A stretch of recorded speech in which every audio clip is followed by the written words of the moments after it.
We are without a leader. The dead King of Scotland has no heir. War creeps in from the south, where Edward Longshanks, the avaricious King of England, has returned from successful campaigns in Wales and France. As Longshanks turns his attention to Scotland, the shadow of fear settles across the Highlands. The English have thousands of Welsh longbowmen, hundreds of knights on horseback, and dozens of siege weapons. We Scottish have a rabble of untrained soldiers who do not even know how to march in a straight line. We must act soon. If we're to have any chance of resistance, we need to forge an army by any means necessary. Scotland has soldiers now, if only a few. But if we're to turn back the greed of Edward Longshanks, we'll need many more recruits and much more gold in our coffers. These ancient stones and oaks around us will soon be drenched with the blood of clansmen.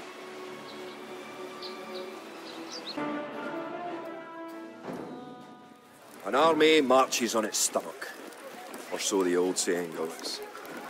My clansmen have been farming and tending sheep for hundreds of years, but gathering enough food to feed an army is a different matter entirely.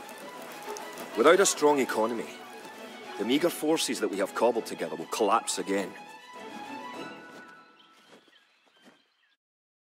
Edward Longshanks, for all his disrepute, has shown his military tactics in Wales, England and France to be very effective, if not cruel and ruthless.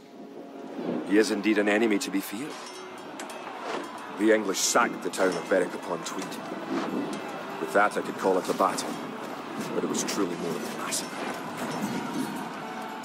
Unless we organize our army, there will be more massacres to follow.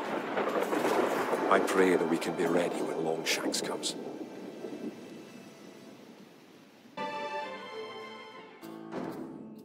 In villages throughout the Highlands, there is grim talk of skirmishes between Scotland and England. We lost the town of Dunbar this week. Scottish defenders broke ranks and fled. The English have an army that is larger and better trained. To compete with them, we are going to need new recruits to pick up spear, sword and bow. We must transform these shepherds into soldiers. Now that we have militias stationed across the border, the English have slowed their raids. But facing Longshanks' army will be another matter. The wicked English king is yet to bring his famous longbows to bear. Our militias can only get us so far. We're going to need more advanced weapons. Rumours creep in from the south of a giant who leads the forces of Scotland. His great sword driving through earth, man and horse alike. If this mythical knight can stall the English advance, it will give us time to develop the arms we need. Even now our smiths are forging swords and fletchers are crafting arrows and crossbow bolts.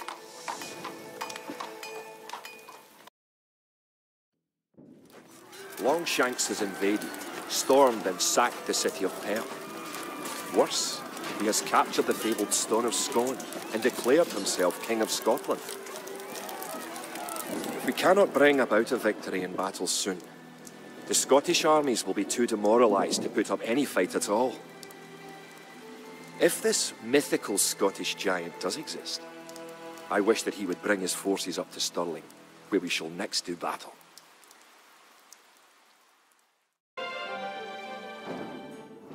The time for minor skirmishes is over. We now prepare for war. The villain Longshanks is poised to cross the River Forth and threaten the town of Stirling with a force of men-at-arms, heavy cavalry, and a multitude of archers. Our newly forged army marches southward to establish our own base and attack the English before they can ready their troops.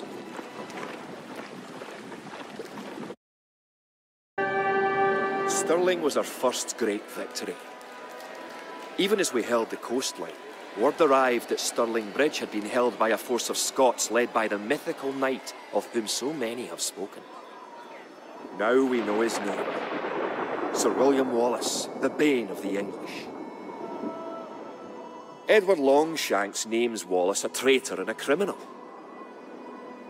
Sir William replies he cannot be a traitor, for he never swore fealty to an English king. With Wallace leading our armies, the men fight with renewed vigour. Perhaps the tide of our misfortunes is about to turn.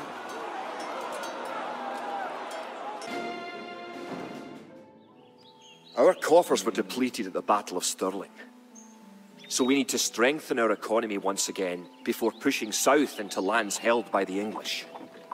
We need to construct a market and establish trade routes to the villages of friendly clans. Local legends speak of 3 sacred relics hidden south of Stirling. Acquiring these artefacts for Wallace's army will be a great boost to Scottish morale.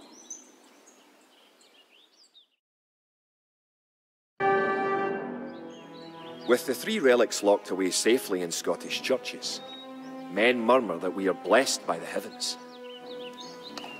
Our army now stands a chance as we prepare for the final clash with the English.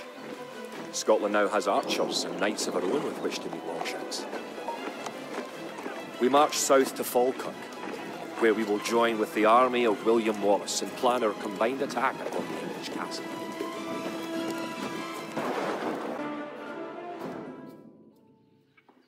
The only way that we can hold the boggy lowlands around Falkirk is to build a castle and as many walls as we can construct in a short time.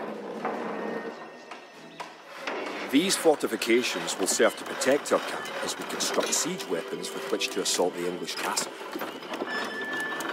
Once the castle is constructed, Wallace himself has sworn to join our forces. Together, we will attack Longshanks and his English troops.